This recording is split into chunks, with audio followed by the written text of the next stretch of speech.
essay published over the weekend in the New York Times revealed the existence has confirmed the existence of the Advanced Aerospace Threat Identification Program. People were calling me and they were like, attacks, and it was just like, the response was huge. It was a firestorm. Tens of millions of dollars for the project were pushed through. It was all over the place. Unveiled the existence of a real-life X-Files department. It was all over the world. Vi känner inte igen det. Mais selon Luis Elizondo, qui a dirigé le programme confidentiel, It just went like wildfire. It was a huge deal.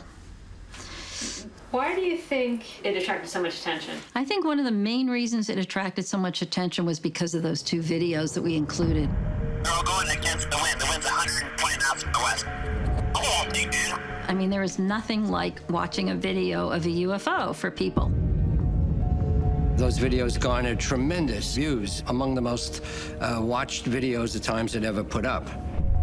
So the response was huge, but that was when I started to realize just how intense the people who care about this are, and just also how equally intense the skeptics are. I'm content saying that's mysterious. I don't know, maybe it's a glitch in the hardware. And if you're going to say, no, it's not a glitch in the hardware, are you really sure? For the Navy videos, there are, in fact, explanations that involve nothing more complex than commercial aircraft or balloons or things like that. It doesn't mean they're necessarily alien craft. I think that the assumption that we're being visited fails on the evidence of it, but it's not that it's impossible. It's just, from my point of view, so difficult to go from one star system to another. I think that it's unlikely these are alien craft. The universe brims with mysteries, and we so want many of those mysteries to be a light in the sky you don't understand. Gee, I want that to be aliens visiting us. But for a skeptical scientist, that would probably be the last explanation. The skeptics had two major points of focus after our story came out. One of them was on the videos, because they didn't necessarily believe that those videos showed some kind of anomalous object. They thought they could be explained. The second point is the skepticism about these being extraterrestrial craft, which personally, to me, is sort of a disconnect, because we're not saying that they're extraterrestrial, we're just saying we can't explain them. Now, I don't mind someone being skeptical. I think healthy skepticism is important. In the same weird sort of way, skeptics are really no different than believers. They're just on the opposite end of the argument. At the end of the day, data is what is going to determine the validity of something. Well, if humanity wants to understand what is causing this phenomenon, then we need to do real scientific study. And that means we need to collect data, we need to analyze that data, and understand how it might be possible for that phenomenon to fit within the laws of physics. Now watch the way this thing starts to turn. But we can't speculate about what it is. We can't just imagine what it is. You're looking between 20 and 25,000 feet in altitude, and this thing, when it turns sideways, doesn't go down. We need real, hard data. This 99.9 and range 99, those are indications that my radar is receiving jamming cues. It's possible that these objects represent a threat to the United States. It's behaving in strange ways. It has an aura around it. Then we need to know exactly what they are so that we can respond accordingly. And so I think it's extremely important for us to understand unidentified aerial phenomenon. After the New York Times story was blasted out on the internet on a Saturday, the story ended up on the front page of the Sunday New York Times. And then it was a whole inside page when you opened it up, so it was a long piece. During all the years I had covered UFOs, and I had access to some newspapers, but they weren't at the caliber of the New York Times. And so to see a story on the front page of that newspaper just meant everything to me. Did you know it was going to be on the front page? No. No, I did not know it was going to be on the front page. It was, wow. Looking back, it's a little, I haven't thought about that in a long time. It was profound. Not only had the New York Times rarely covered UFOs at all, and when they had, they were usually kind of ridiculing it. It's really the fodder more for late-night talk shows than it is for front-page reporting. Did you go through the secret files, the UFO documents? I'm not telling you nothing. When it comes to aliens, there's some things I just can't tell you on air. But you'll tell us off air? Great. But the New York Times piece, it kind of opened up that you could treat this seriously. What it did is it removed a lot of the stigma that was attached to the UFO world. Now, instead of looking at it as a joke, we can start looking at these objects from a scientific standpoint. We can gather the information, we can gather the data, and then have experts who are qualified analyze it in a systematic way. And so that's why I think it's important to destigmatize the issue. One reason that article was so compelling and so good is that it was just very factual, based on scientific evidence. And I think that was the beginning of having the American people and probably the world take a look at these areas of unidentified flying objects more intensely than they had before. So the New York Times article generated a lot of questions among people. Whoa, you know, they're studying these objects and we don't know what they are? Where's all the intelligence data? How come we didn't know anything? And they demonstrate technology that we don't seem to have, and we didn't even know about this? There's no doubt that there are objects that are seen that behave in ways that are not natural for this planet or for this environment. This is a phenomenon we do not yet understand. There's nothing wrong with us not understanding it. There are many things in the universe that we do not understand, but it asks us to investigate, to learn more, just as we'd want to learn more about any of the stars or galaxies we see in the universe. Any of the new creatures we find at the bottom of our oceans here on this planet, we want to learn more about this too. My hope is that we will use the U.S. intelligence community to solve this mystery once and for all, to find out where are they coming from, who's behind them, what is the agenda. We have the means and the capability to do that if we set our minds to it as a nation. Unfortunately, the government has been pretty secretive about providing hard data to better understand what this phenomenon might be. So right now, what we still have is a lot of speculation, a lot of what ifs, and no hard information. The biggest question that remains for me is what else do they have inside the government? What do they actually know about UFOs? And why can't more be released to the public? And this is a big question because we spent so long obfuscating the truth about this topic that we've somewhat backed ourselves into a corner for over 70 years. Mr. Secretary, there have been charges that the Air Force, for reasons best known to the Air Force, is hiding something in the UFO field. What is that, if anything? And I do not think this is a conversation like fine wine, where the longer we keep a cork on it, the better it gets. I think this is a conversation more like rotten vegetables in the refrigerator. And the longer we don't address it, the more it's going to start to smell. There is nothing in Air Force files that come to a conclusion that spaceships have visited the Earth. I assume that the secrecy is just because that is what they do in the government. There's so many programs going on in that building that they don't talk about. You know, they classify everything. It just adds to the mysteriousness of it. We should never be afraid of what we don't know. That is an absurd reaction. The target is 3 degrees to the left of my nose, and it's 5 degrees below my nose. Not knowing is where you start your inquiry. So we were operating in and around these waters off the coast. It doesn't mean it's where you end your inquiry. And that's where I think the U.S. military, if they haven't been doing the work, is mistaken.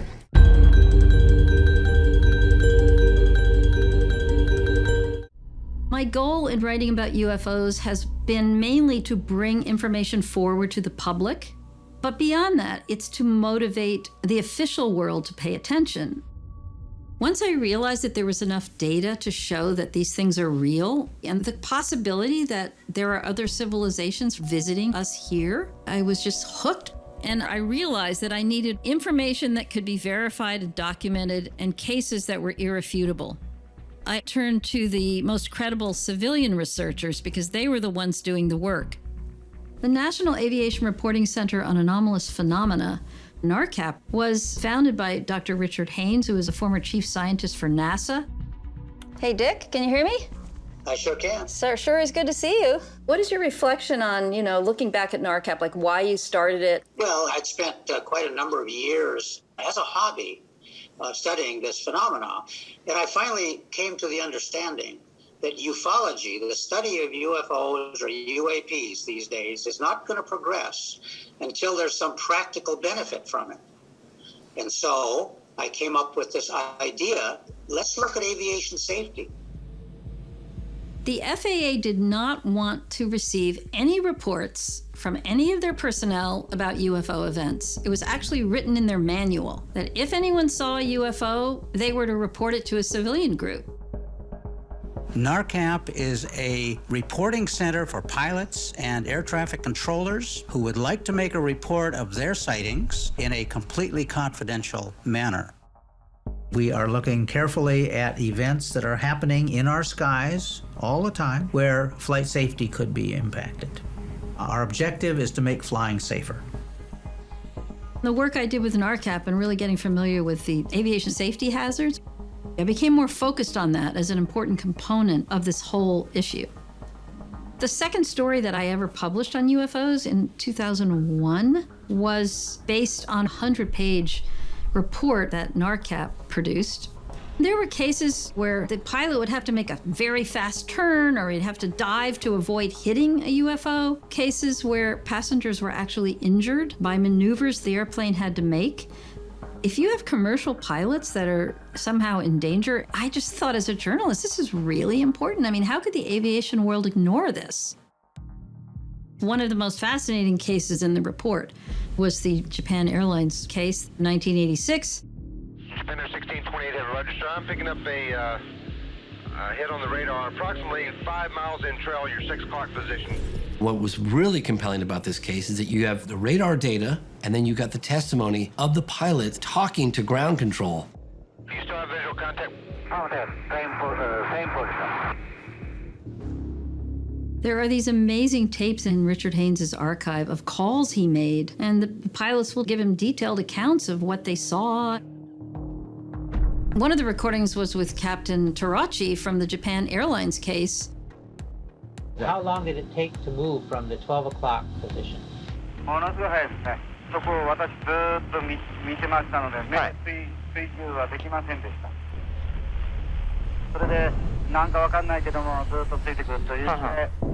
As they're approaching Anchorage, they again radio the FAA. And they had the plane do a couple of turns to see if the object continues to follow it.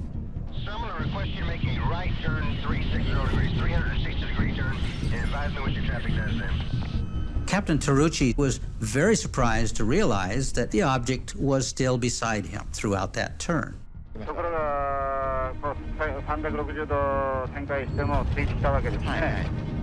How is it able to do that? Why would it do that? The phenomenon acts with what I would call curiosity.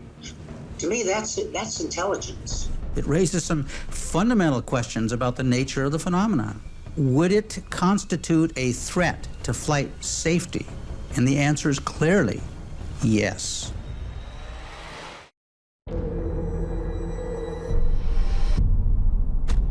The Japan Airlines event was fairly lengthy as UFO sightings go.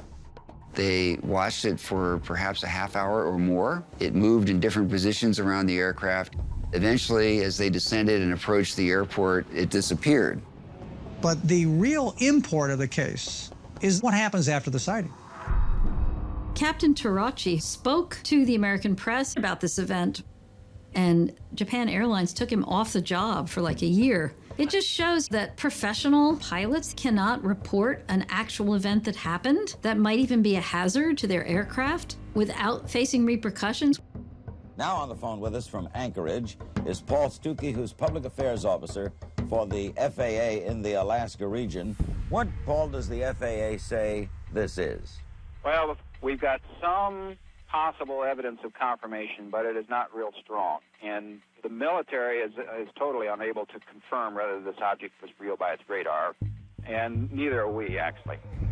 Publicly, the FAA said that the object on radar was an unexplained split image of the Japanese 747 and not a separate object. But there was more going on with this case than what the FAA had to say publicly.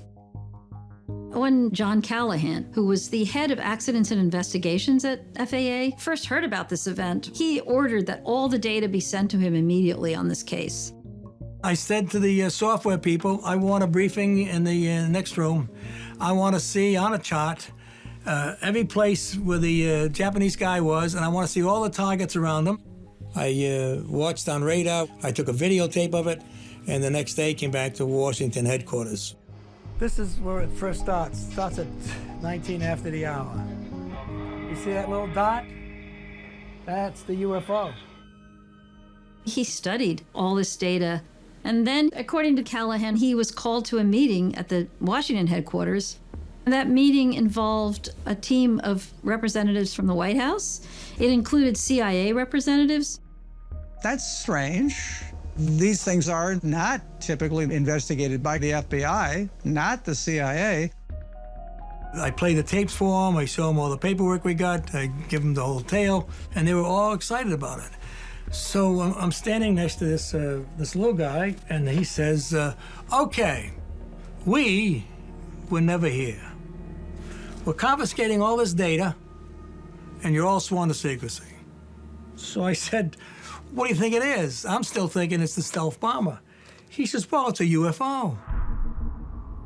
So the U.S. government doesn't take UFOs seriously, and yet they do this? So what's going on here? Well, of course, we don't know, because it disappeared into the black maw of the government. My story about pilot encounters with UFOs got a lot of play, and it was picked up all across the country, but the culture as a whole didn't really take UFOs seriously. It was still considered fringe. And I felt kind of determined to fight that. Have you ever wondered why there wasn't more coverage in the mainstream media about the subject of UFOs?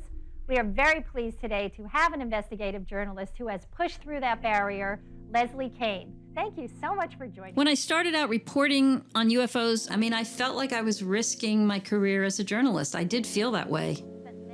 I was sort of an anomaly. There was nobody doing this in the mainstream. I was really nervous about being ridiculed because the attitudes of people were mainly that it was a joke. If I would go to a party and people said, what do you do? I would have to say, well, I'm a journalist. And then the next question was always, well, what do you write about? And I was dreading that question. I did not want to have to say what I wrote about. It was embarrassing. But the fact that there was so much opposition to it, the fact that it was ridiculed, actually kind of fueled my fire. And I felt so clear that there was something to it that I just was willing to take that risk.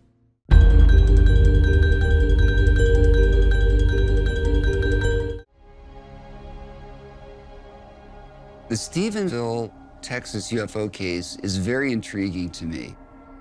In 2008, a large unidentified flying object was observed by a large number of people from the ground.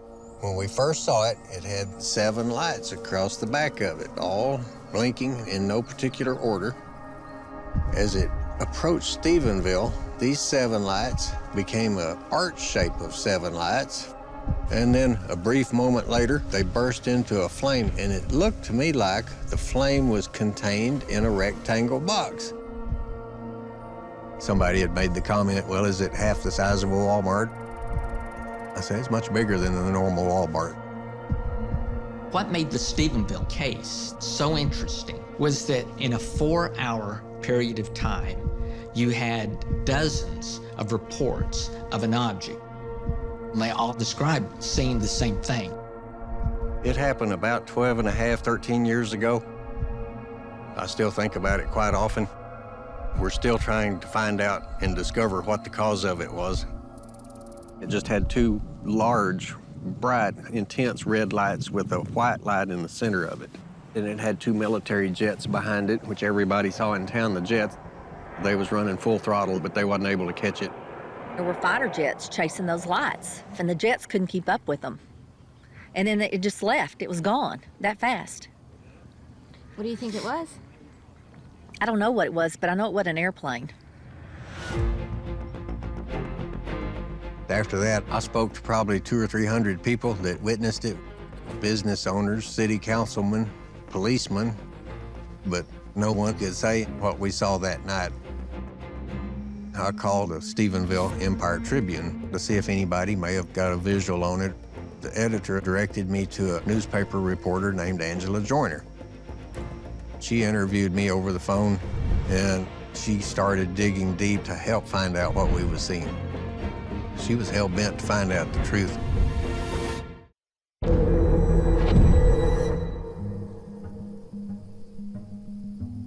My name is Sarah Vandenberg, and I was the managing editor of the Stephenville Empire Tribune for 14 years. In 2008, Steve Allen and a couple of his friends saw some suspicious lights, and they called into the newsroom and talked to Angela Joyner.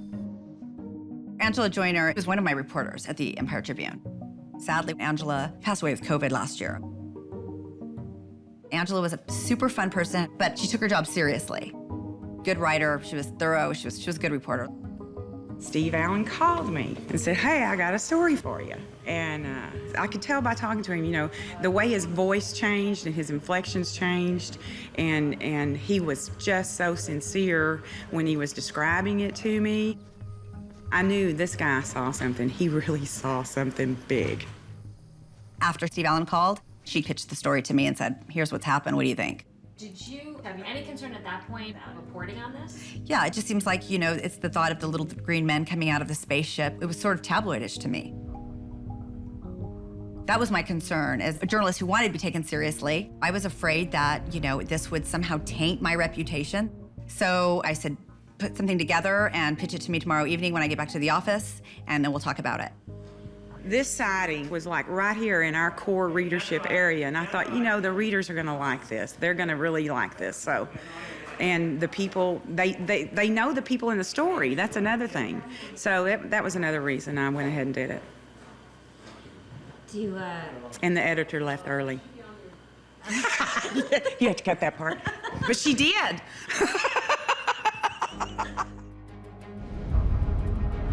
Next morning, at the end of my driveway was the paper. I picked it up, and across the top had UFO sightings in Erath County in like 72-point font. It was just huge. After I had left for the day, the publisher and Angela redid the front page and went to press, and I had no idea. I almost had a nervous breakdown right then. I could not believe that that had happened overnight. 2 hours into my day, I got a call from the publisher. She said, things are blowing up. We've sold out of all the papers that we've had. That was my first indication, like, wow, people are really interested in this. You need to get a helmet, helmet. You need to get a helmet. It generated a lot of excitement here. A lot of businesses had T-shirts made and sold those, and the high school kids had fun with it. Stephenville may be typical, but what's happening in the skies above it is a whole nother story. It kind of is the talk of the town right now. Angela Joyner is a reporter with the town's newspaper. She's now on the strangest and possibly the biggest story of her life. It went from this little story to this huge, out-of-control, worldwide frenzy. I started getting phone calls from all over the world, Brazil, Japan, England, and next thing you know, CNN and quite a few other TV things showed up and wanted our story. What's notable about the Stephenville case and other cases that are similar to that is that despite the numbers of witnesses seeing these gigantic craft, nobody in positions of authority came to investigate. That's in contrast to what was going on in the 40s and 50s, where there was an Air Force program and they would investigate cases.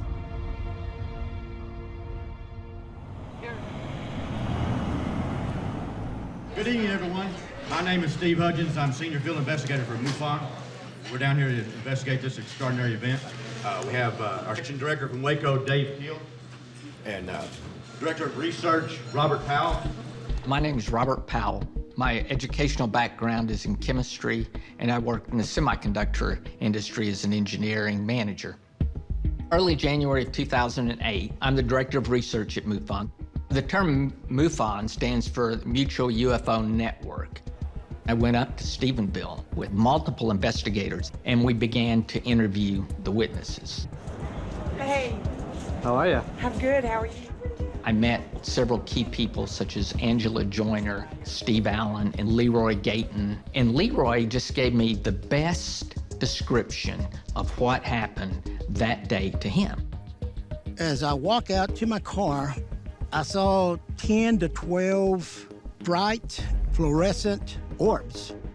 They're moving really quickly and then they stop, and then all of a sudden they shoot off. But what was surprising, as I'm still looking, probably 20, 30 seconds, I hear two jets. After interviewing Leroy, the first thing I decided that I could do was get radar data. Freedom of information requests to the FAA. And I got that data back after about 6 to 8 weeks. And it was incredible. Good morning. My name is Robert Powell. I'm the Director of Research with the MUFON organization. We obtained radar data from the Federal Aviation Administration in the Stephenville area. I talk about this a little bit on the screen here.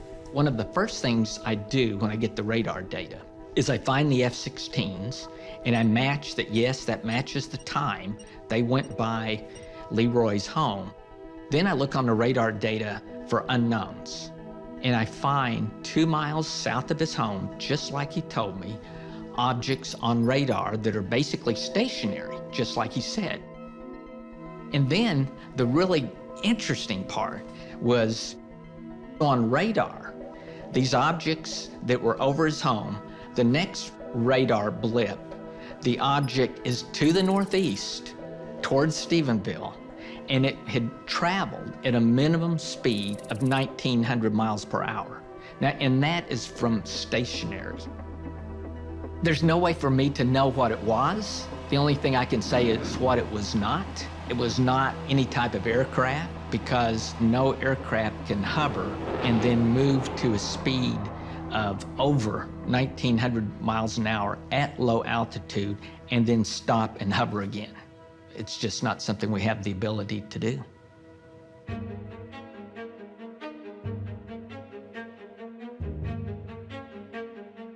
There are so many UFO sightings, and the vast majority of them can be explained. But then there are those that involve mass sightings of something really unusual, and in those cases, people deserve an investigation by the officials.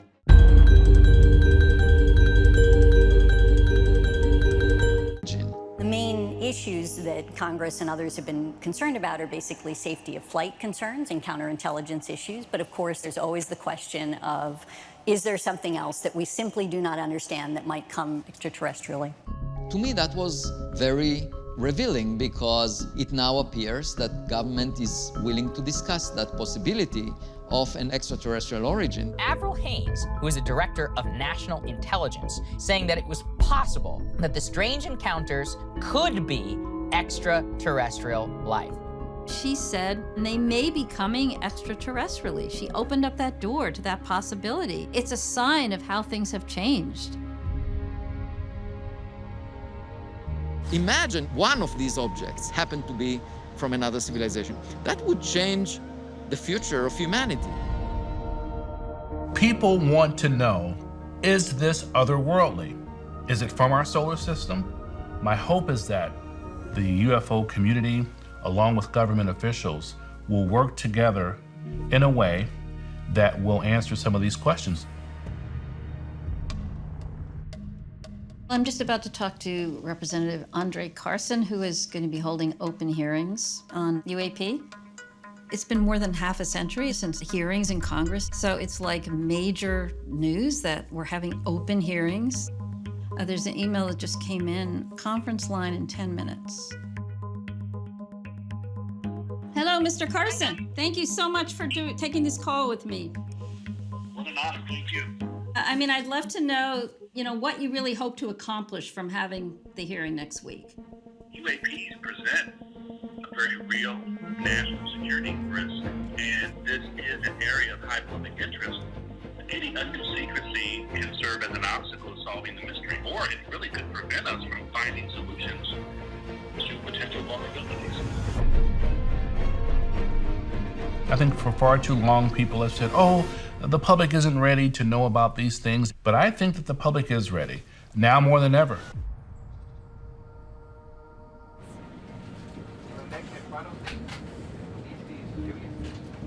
The House Oversight Committee will host its first public hearing on this issue since 1969. Representatives from the Pentagon will be asked questions by lawmakers about what the U.S. government knows about all those strange lights in the sky. These things very well may be real, and it's about time we heard more about what our government knows about them.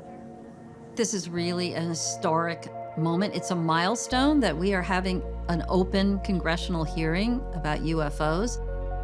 I wasn't asked to be here, but I felt personally I wanted to have the opportunity to come down here and try to take this thing full circle, frankly. The Navy trained me as a safety officer, and at the end of the day, we have objects that are nearly hitting these aircraft, and it is a safety issue, and it's a tactical issue, and it's a strategic issue. The subcommittee will come to order.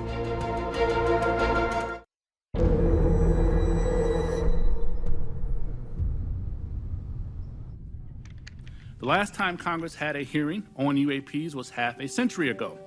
I hope that it does not take 50 more years for Congress to hold another, because transparency is desperately needed.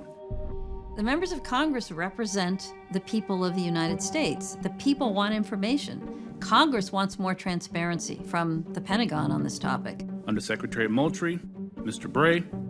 The two witnesses that are being called are high-level officials. Ronald Moultrie is the Undersecretary of Defense for Intelligence and Security, and Scott Bray is Deputy Director of Naval Intelligence. Both of them obviously know a great deal about the Pentagon's research into UFOs. There have been no collisions between any U.S. assets and one of these UAPs, correct? We have not had a collision. We've had at least 11 near misses. Do we have any sensors underwater to detect submerged UAPs? So I think that would be more appropriately addressed in closed session, sir. Okay. Can you say with 100% certainty that they are physical objects? I can say with certainty that a number of these are physical objects. It's also been reported that there have been UAP observed flying over sensitive military facilities. One such incident allegedly occurred at Malmstrom Air Force Base, in which 10 of our nuclear ICBMs were rendered inoperable. I'm not commenting on the accuracy of this. I'm simply asking you whether you're aware of it. I have heard stories. I have not seen the official data on that. Well, I mean, it's a pretty high-profile incident. You're the guys investigating it. I mean, who else is doing it? Overall, it's a huge step that the hearings even happened, but it was frustrating because they just didn't say that much. The Pentagon says today's hearings, while it may not find new answers, will help with how these reports are handled. This could be the first of several hearings, with some lawmakers saying next they would like to hear directly from some of the pilots who have encountered those objects firsthand. Overall reaction to the hearings, I thought it will be a cover-up at some level, and I feel like that's what it was. Hey, I'm Ryan Graves. Yeah, right. He was one of the pilots. Oh, good gosh. God bless you. How are you? How you doing? Well, so you got a pilot right here, and he should have been the one talking in there, okay? He should have been the one talking, explaining what the heck was going on. Congress needs to give those pilots some sort of whistleblower's protection and some guarantee that it will not be a mark on their record, and we need to bring them in. You talk. Well, I just really appreciate that everyone took the time out here in order to pay attention to this issue. From my perspective, getting energy on this is simply just going to save lives at the end of the day for our Navy operators. This is something that the American populace is very interested in, and I think that they deserve to know what's going on. When our own military fighter pilots, the best in the world, they're up there and they're saying, what in the world is this? We should be concerned. Congress is doing exactly the right thing. If their constituents are demanding answers, then Congress needs to demand answers. That's what the constitutional framework of our democracy is all about. It's about oversight and accountability, and each branch of government having a responsibility. Now that the government has acknowledged that UFOs are real, they're physical, they're a national security concern, it raises a lot of questions. The main one being, what are these things? Where are they from? Why are they here? The truth about UFOs is easy to summarize.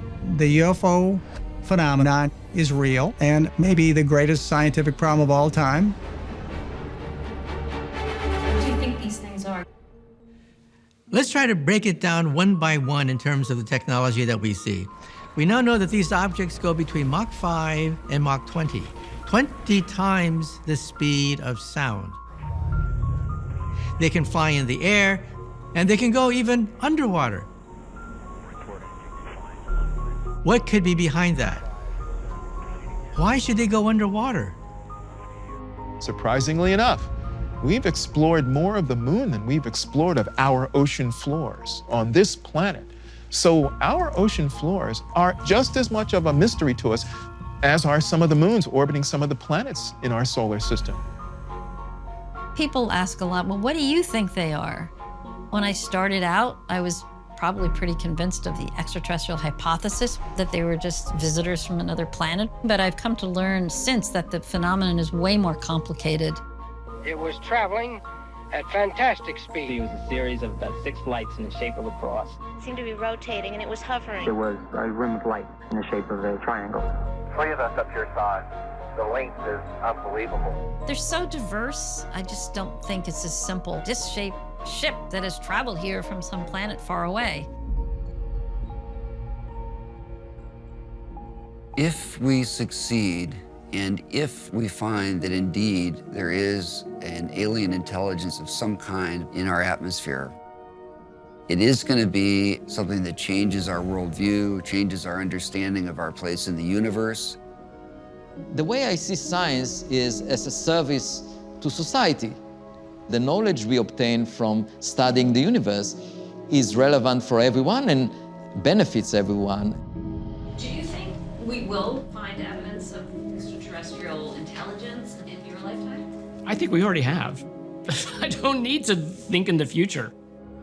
Why is there so much debate? Why all this controversy? Because what's at stake is nothing less than our role in the universe.